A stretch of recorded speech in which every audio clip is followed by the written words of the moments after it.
विचार ही त्रिसूत्री तुमचं जीवन ठरविते. आहार म्हणजे तुम्ही जो आजकाल घरात घेत नाही तो, विहार म्हणजे तुम्ही कुठं बोंबलत हिंडतात ते, आणि विचार म्हणजे बहुतांश माणसांच्या मेंदूमध्ये कधीच चांगली येत नाही ते. पटल्यासारखंच हसायला तुम्ही. आता आहाराचं म्हणाल तर 90% जनता रोज बाहेर खाते.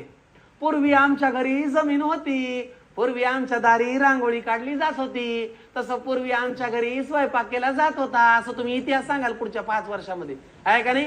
अहो परवा तर एका घरामध्ये म्हणे लहान लेकराची गुटी कळती ना, परवा एका घरामध्ये म्हणे लहान लेकराची गुटी उघडायची कशी आणि कशाची याचा पत्ताच नसल्यामुळे झोमॅटोवर बायकांनी BALCHI बालाची गुटी असा पदार्थ मागवला. ते झोमॅटोवालाही 6 तास शोधित होतं डिलिव्हरी उचलायची कुठून. तुम्हाला सोपं सांगू का, हे बघा, जितकं पाकिट फूड खाल का नाही तेवढं शरीराचं पाकिट उघडलं जाणार, जितकं धाब्यावर बसाल तेवढं तब्येतीचा धाबा धनाणार, आणि जितकं पार्सल घरी मागवाल तेवढ्या लवकर तुमचं पार्सल घेऊन 4 माणसं घराच्या बाहेर जाणार. ही काळ्या दगडावरची रेग आहे. आता बघा, या आहार घेणाऱ्यामध्ये परत 2 प्रकार आहेत. पहिला प्रकार आहे मन मारून आहार घेणारे. याच्यामध्ये सगळे डाएटवाले भामटे मोडते. दीक्षित डाएट.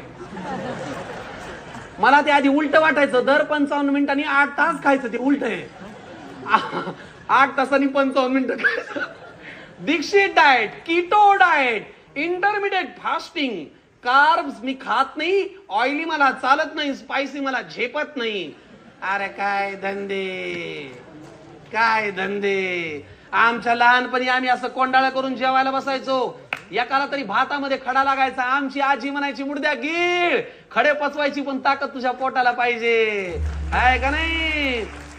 पण आता तुमचा गहू असा पॉलिश आहे, असा फेर अँड लवली लावल्यासारखा पॉलिश आहे की त्याच्यामध्ये खडा सोडा बोंबल्याला सत्वही कुठं सापडायचं नाही. प्रकार क्रमांक 2, पोट मारून आहार घेणारे. याच्यामध्ये ते लोक मोडतात ज्यांची डेअरी आणि कोलेस्ट्रॉल काय वाढलेलंच असतं. यांना तुम्ही कितीही सांगा, बापून्या थोडं कमी खा, फुटून मरायची वेळ आली थोडं कमी खा, हे कुणाच्या बापाचं ऐकत नाहीत. यांचं करिअर 3च शब्दात आहे, बोलूया, भेटूया,